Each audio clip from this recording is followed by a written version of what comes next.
Buenas noches tengan todos. Un gusto poder saludarles y es un honor poder participar junto a ustedes de este tiempo en la palabra de Dios. Realmente hemos sido enriquecidos, edificados a través de estas semanas que hemos estado observando y estudiando la carta a los Efesios. Les recuerdo que cada noche de martes tenemos un tiempo de estudio bíblico donde en una dinámica quizás más de estudio, ¿verdad? Tenemos la posibilidad de ir un poco más pausado, vamos versículo por versículo, capítulo por capítulo, y así hemos desarrollado otra serie de temas y de libros anteriormente. Ahorita, les repito, estamos con la carta a los Efesios, y hoy vamos a desarrollar los versos del 14 al 21 del capítulo 3, Efesios capítulo 3, los versos 14 al 21. Permítame iniciar con la lectura de estos versículos. Dice la palabra del Señor: Por esta causa doblo mis rodillas ante el Padre de nuestro Señor Jesucristo, de quien toma nombre toda familia en los cielos y en la tierra, para que os dé, conforme a las riquezas de su gloria, el ser fortalecidos con el poder en el hombre interior por su Espíritu, para que habite Cristo por la fe en vuestros corazones, a fin de que, arraigados y cimentados en amor, seáis plenamente capaces de comprender con todos los santos cuál sea la anchura, la longitud, la profundidad y la altura, y de conocer el amor de Cristo, que excede a todo conocimiento, para que seáis llenos de toda la plenitud de Dios. Y aquel que es poderoso para hacer todas las cosas mucho más abundantemente de lo que pedimos o entendemos, según el poder que actúa en nosotros, a Él sea la gloria en la Iglesia, en Cristo Jesús, por todas las edades, por los siglos de los siglos. Amén. Esta hermosa palabra tiene muchos detalles que podemos nosotros observar y de los cuales podemos aprender, porque ese es nuestro objetivo siempre al estudiar la palabra de Dios. No solamente conocer detalles de ella, sino aplicar esa palabra, ¿verdad? Todo lo que recibimos de parte de Dios a nuestro diario vivir. Estos versículos, este segmento de este capítulo 3, les repito, estamos en Efesios 3, del 14 al 21, ese es nuestro texto base. La Reina Valera 60 lo titula El amor que excede a todo conocimiento, y la Nueva Versión Internacional lo titula Oración por los Efesios. Porque sí, estamos en realidad ante una oración. Ya vamos a ver algunos detalles de esta oración. Inicia el verso 14 diciendo: Por esta causa doblo mis rodillas. Por esta causa, dice el apóstol Pablo, me arrodillo. Por esta causa hago oración. Es lo que está diciendo el apóstol. Por eso es que vamos a ver una descripción de una oración específica que el apóstol hace al cierre de este capítulo 3. Él dice que él ora por esta causa. Entonces es interesante preguntarnos cuál causa, a qué causa se refiere. Porque, repito lo que hemos dicho y enseñado en otras oportunidades, tenemos que estar atentos en la gramática de los textos bíblicos. Aquellas frases, aquellas palabritas, aquellas palabras que nos dan indicadores importantes, lo que algunos eruditos conocen como conectores bíblicos. Al decir aquí por esta causa, estamos ante un conector bíblico. Quiere decir que él se está refiriendo a una causa, esta causa, a una causa de la cual ya habló antes. Y precisamente él hace un cierre de cuál es la causa en los versículos anteriores. Si leemos el 3 en el versículo 13, Efesios 3:13, dice: por lo cual pido, la causa, ¿cuál es? Pido que no desmayéis a causa de mis tribulaciones por vosotros, los cuales son vuestra gloria. Ya hablamos la semana anterior un poco acerca de no desmayar en cuanto a las tribulaciones, qué significaba esto, ¿verdad? Pero siendo enfáticos, él dice, yo pido, mi causa, la causa de oración es que no desmayen. Iglesia de Efesios, que no desmayen. Iglesia del presente, podemos decir, tomar esta palabra y decir que la oración que vamos a leer tiene ese sentido, esa causa, ese motivo de ser, que no desmayemos. Por eso yo titulé este estudio bíblico de esta noche, la oración contra el desánimo. Cuando dice ahí no desmayar, otras versiones dicen no desanimarse. Y efectivamente la iglesia, el pueblo de Cristo, cada uno de nosotros, discípulos del Señor, enfrentamos situaciones que quieren desanimarnos, que quieren hacernos desmayar. Y entonces el apóstol Pablo dice, yo oro para que ustedes no se desanimen, para que ustedes no desmayen, para que ustedes perseveren. Es lo que él quiere enfatizar a través de la siguiente oración. Esa es la causa, para que no nos desanimemos.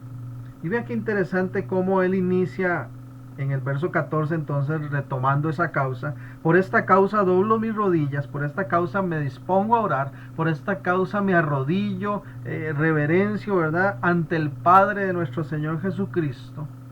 Porque todas nuestras oraciones tienen que estar dirigidas al Padre, ¿verdad? Un modelo bíblico que nos enseña el Nuevo Testamento de oración es la oración dirigida al Padre en el nombre de Jesús, a través de la comunión de su Espíritu Santo que habita en nosotros. Ese es un modelo bíblico de oración neotestamentaria del Nuevo Testamento, que es importante que nosotros apliquemos. Yo sé que algunas personas han querido entrar en debate en diferentes oportunidades de que esto de orar al Padre tiene que ser exclusivamente así, de que no debiéramos nosotros orar diciendo Señor Jesús solamente, o orar al Espíritu Santo. Sabemos que estamos ante un único pero trino Dios, es decir, que son tres en uno, ¿verdad? Es la triunidad, la trinidad a la cual nos dirigimos. Y no creo que el Espíritu Santo se vaya a poner celoso porque nosotros oramos al Padre y tal vez no lo mencionamos en la oración a Él en ese momento, o porque oramos dirigiéndonos a Jesús y no al Padre, entonces el Padre se pone celoso. Jesús no. Pero Dios es un Dios de orden, Dios es un Dios que nos da patrones bíblicos de cuál es su voluntad. Y el Nuevo Testamento enseña esto. Podemos profundizar en otra oportunidad cuando hablemos puntualmente de la oración, cómo es que nosotros encontramos esos patrones bíblicos. Nuestro ejemplo a seguir es Jesús. Jesús se dirigía al Padre. Y nosotros sabemos, por el contexto, por la revelación progresiva del Nuevo Testamento, entonces, que un modelo correcto, que una fórmula, por así llamarle, agradable a Dios, según su voluntad, es que cuando oremos nos dirijamos al Padre en el nombre de Jesús, que es el nombre sobre todo nombre que se nos ha sido dado, a través de esa comunión en el Espíritu Santo. Pero para avanzar, dice, doblo mis rodillas ante el Padre de nuestro Señor Jesucristo, de quien toma nombre toda familia en los cielos y la tierra. Repito lo que dije antes. El apóstol Pablo en los siguientes versículos está orando, pero con una causa en mente, con una dirección, con un motivo. Él quiere orar para que la iglesia no se desanime. Y quizá la principal causa de ánimo, de aliento para nuestra vida, que nos recuerda este versículo, es que tú y yo somos familia de Dios. Somos familia de Dios. Y la buena noticia es que Dios cuida de los suyos.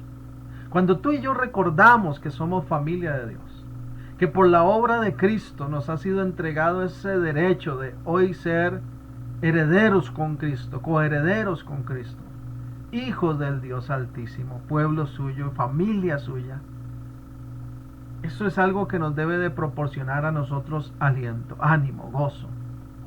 Qué lindo saber que somos familia de Dios. Cuando yo tengo alguna circunstancia, alguna necesidad de consejo, de apoyo en determinadas áreas de la vida, sabemos que según la edad en que estemos, acudimos a nuestros padres de primero. Nos refugiamos en ellos. Y aún ya siendo adultos, incluso ya formando nuestras propias familias, seguimos buscando el consejo y apoyándonos en nuestros padres. La familia es una herramienta vital de soporte, de aliento, de esperanza, de ánimo, de confianza. Pues el apóstol aquí nos deja algo muy en claro ante esa realidad de un posible desánimo. Somos familia de Dios. Tú eres familia de Dios.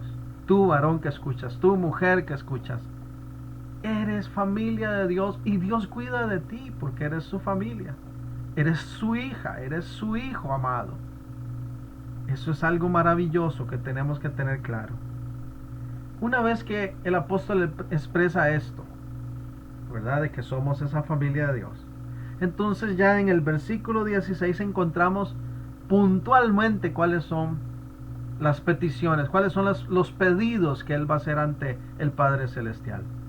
Yo puedo observar por lo menos 3 pedidos, 3 peticiones muy puntuales que el apóstol Pablo hace a través de esta palabra de oración que quiero reafirmar hoy y espero que les sean de bendición.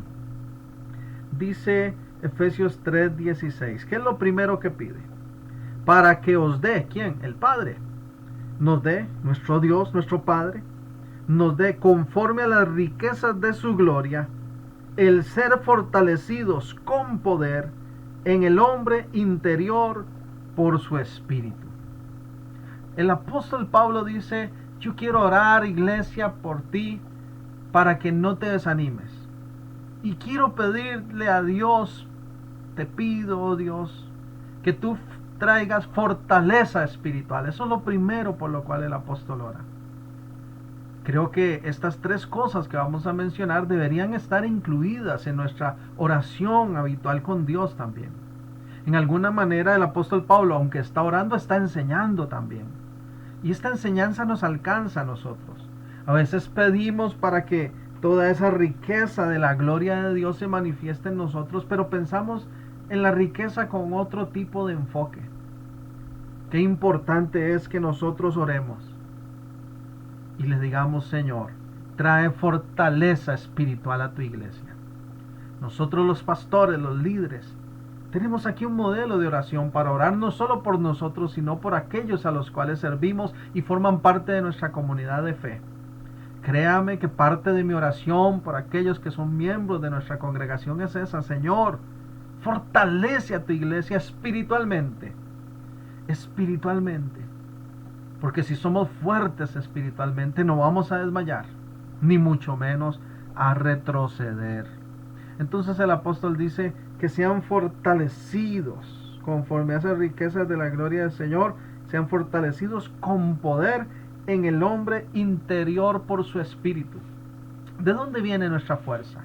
¿De dónde viene el poder de nuestro Dios? A través de la presencia del Espíritu Santo en nosotros. Hemos sido bautizados con su Espíritu, hemos sido llenos con su Espíritu Santo.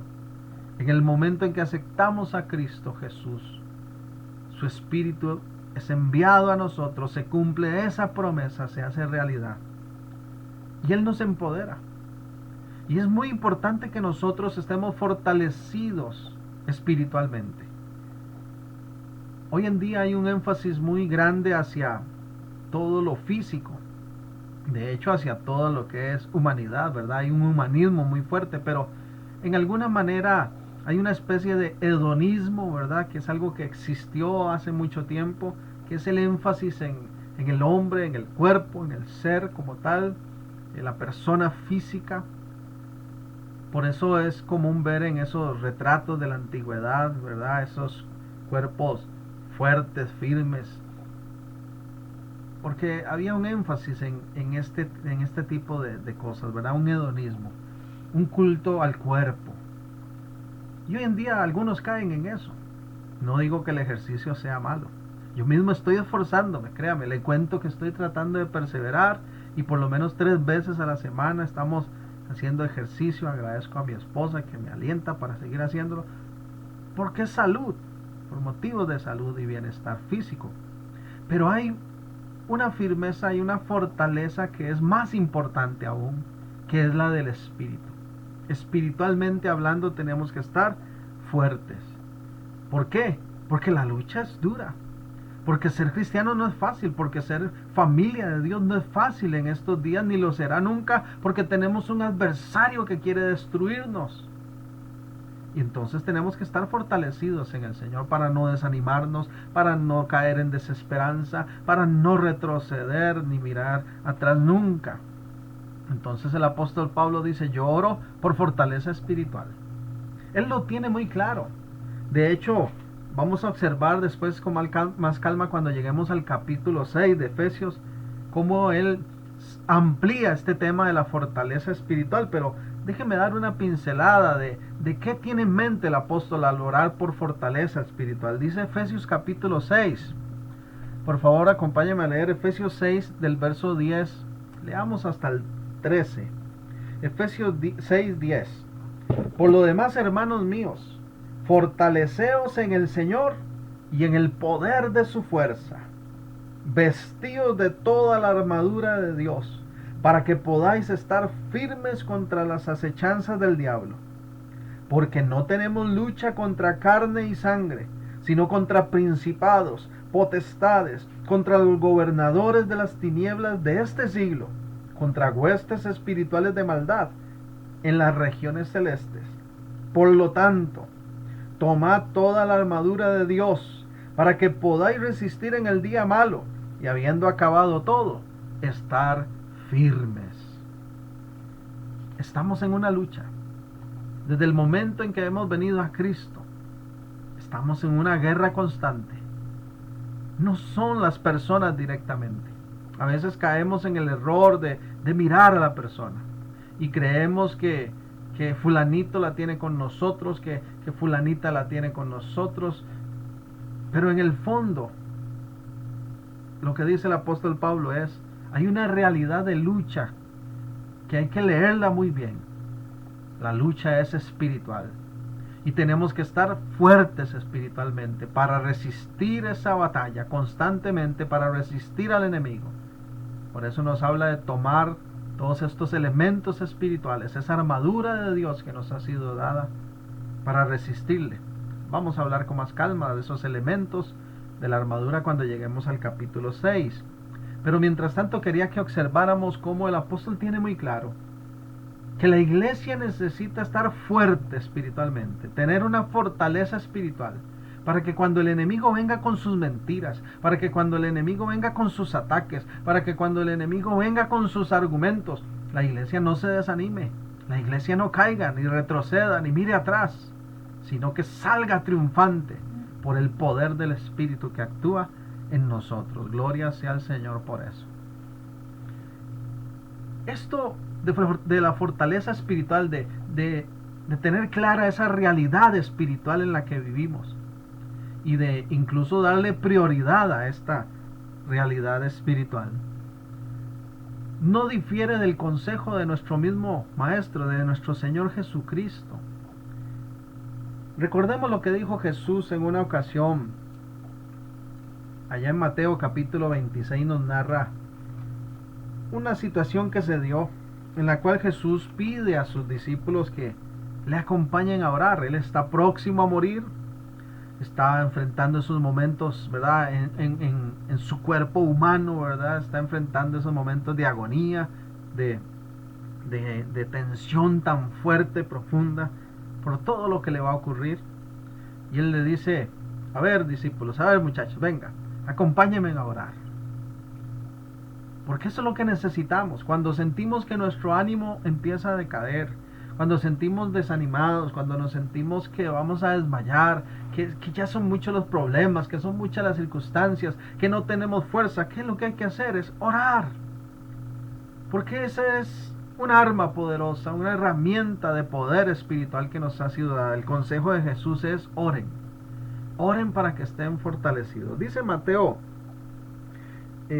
26 en el versículo 41. No vamos a leer todo por cuestión de tiempo, pero cuando Jesús llegó, se apartó a cierta distancia a orar, y cuando él llegó de nuevo a llamar a sus discípulos, se dio cuenta que estaban dormidos. No oraron con él. Entonces él dijo estas palabras. Mateo 26, 41. Velad y orad, para que no entréis en tentación. El espíritu a la verdad está dispuesto, pero la carne es débil. Iglesia de Dios, tenemos que estar firmes, fortalecidos espiritualmente. ¿Para qué? Para no caer en las trampas del maligno, para no caer en las tentaciones. Dice, para que no entréis en tentación. ¿Por qué nosotros no podemos evitar ser tentados? Me parece que fue Martín Lutero quien dijo aquella famosa frase de que nosotros no podemos evitar que las aves vuelen sobre nuestra cabeza, pero sí podemos evitar que hagan un nido en ella. No debemos permitir que hagan un nido y se queden ahí a vivir. Igual ocurre hablando de ataques espirituales y de tentaciones. Eso vendrá constantemente porque el enemigo quiere desanimar al pueblo de Dios, destruirnos. Pero no podemos ni debemos permitirlo. ¿Cuál es el consejo del Señor para que estemos fortalecidos espiritualmente? Él dice, oren. Velad y orad. Velar es estar despierto, diríamos en buen tico, estar pellizcado. Tenemos que vivir atentos a que es una realidad en la cual estamos en lucha todos los días, y que todos los días necesitamos estar en oración y alimentarnos de la palabra del Señor. Pero hay una frase que Jesús utiliza y quería referirme un momentito a ello porque me parece que ha sido causa de confusión en alguna manera. Para que no entréis en tentación, dice Jesús, el espíritu a la verdad está dispuesto, pero la carne es débil. Yo he escuchado a muchas personas, estando en Cristo, siendo parte, ¿verdad?, de la iglesia del Señor, que cuentan, ¿verdad?, constantemente que cayeron en esta tentación, cayeron en esta otra, y viven casi que de caída en caída, y no de gloria en gloria, ¿verdad?, sino de caída en caída, envueltos en muchas cosas de pecado, de prácticas pecaminosas, de situaciones, y casi a manera de excusa dicen, es que esta carne, este cuerpo físico, ¿verdad?, es tan débil. Aquí Jesús lo que está enfatizando, o lo que quiere que pongamos la mira, no es en lo frágil que es nuestro cuerpo, no es lo frágil que son nuestra carne, ni nuestras emociones y sentimientos, sino que el énfasis del pasaje está en el espíritu. El espíritu puede más, es lo que está diciendo Jesús. El espíritu siempre va a estar dispuesto a acercarnos más a Dios. El espíritu siempre va a estar dispuesto a movernos hacia la presencia de Dios. El espíritu siempre va a estar dispuesto a recibir todo lo que viene de Dios y a buscar todo lo que viene de Dios y a rechazar todo lo que no es de Dios. Aunque la carne sea débil, si nosotros estamos en Cristo, ya no vivimos una vida en la carne. Ahora vivimos una vida en el Espíritu. Esa es la nueva vida. Por eso es que hablamos de un nuevo nacimiento. ¿Por qué? Nicodemo no lo pudo entender. Recuerdan cuando conversó con Jesús y Jesús le dijo que hay que nacer de nuevo del agua y del Espíritu. Él dijo, pero ¿cómo yo así viejo, ya grandote, voy a entrar de nuevo a la panza de mi mamá? Porque no entendía que Jesús estaba hablando de un nuevo nacimiento espiritual. Nosotros ahora nacemos de nuevo y tenemos una nueva vida en el Espíritu Santo de Dios. Ya no es una vida conforme a la carne, ya no es una vida conforme a los placeres del mundo, ya no es una vida conforme a lo que vivimos en el pasado, ahora vivimos en el Espíritu. Por la fe, diría también Pablo, ¿verdad? Allá en Gálatas, la vida que ahora vivimos la vivimos en la fe en el Hijo de Dios. Y esa fe que hemos puesto en el Hijo de Dios, ¿cómo se vive? Según el Espíritu, según las pautas del Espíritu, según el gobierno del Espíritu Santo en nosotros. Entonces Jesús dice, oren. ¿Oren para qué? Para que cada vez estén más firmes espiritualmente hablando. Pero Jesús no está diciendo como con desánimo, porque si ustedes cuando menos lo piensan, ya la carne los revolcó. Porque la carne sí es fuerte, porque la carne sí que puede. No, Jesús no está diciendo eso. Jesús está enfatizando que el Espíritu es más poderoso que la carne. Y si ahora estamos en el Espíritu, y si hemos nacido a esa nueva vida en el Espíritu, entonces tenemos que vivir una vida de fortaleza espiritual. No podemos tomar la excusa de decir, es que mi carne es muy frágil y muy débil, y yo trataba de fortalecerme en el Espíritu, pero todo me revuelca y caigo a cada rato. Y entonces ahí es donde definitivamente entramos en problemas. Me parece a mí que es importante hacer esta mención de que el énfasis de Cristo Jesús, el énfasis del apóstol Pablo, el énfasis de todo el Nuevo Testamento es a que quienes estamos en Cristo tenemos que estar cada vez más llenos del Espíritu, no cada vez más llenos de carne y más gobernados por la carne, sino más empoderados por el Espíritu Santo. Ya vamos a mencionar algo más de eso en uno de los puntos siguientes, pero quiero avanzar ahí en Efesios capítulo 3. Entonces, Pablo hace una oración por la iglesia, por tres cosas. La primera, él dice, fortaleza espiritual. Claro que sí, la iglesia necesita caminar con esa fortaleza del Espíritu, no dejarse desanimar. Y si no estamos llenos del Espíritu y de su fuerza, fácilmente nos desanimamos. Fácilmente nos desanimamos. Aunque suene un poco vago quizás este ejemplo que voy a dar, escuché a alguien decir que nuestra vida en Cristo en alguna manera es como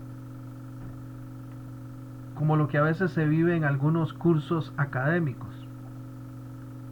Esta persona contaba cómo su profesor llegó y dijo al inicio del cuatrimestre, al inicio del año lectivo: todos ustedes que se matricularon, todos ustedes que están en esta clase, a partir de este momento déjenme decirle que todos arrancaron con una nota 100. Todos tienen un 100. Vamos a ver a lo largo del año quiénes conservan el 100 y quiénes van perdiendo puntos hasta llegar a 60, 70, 50 o quedarse en el año. Yo sé que esto se queda corto, pero quiero tal vez con algún ejemplo sencillo recalcar lo que dije antes. Nuestra condición ahora en Cristo es una nueva vida. Segunda de Corintios 5:17 dice: de modo que si alguno está en Cristo, nueva criatura es, nueva creación ha sido hecha. Las cosas viejas pasaron, quedaron atrás, ¿verdad? He aquí todas son hechas nuevas. Hemos tenido un nuevo comienzo. Todos partimos de cero ahora. Ya la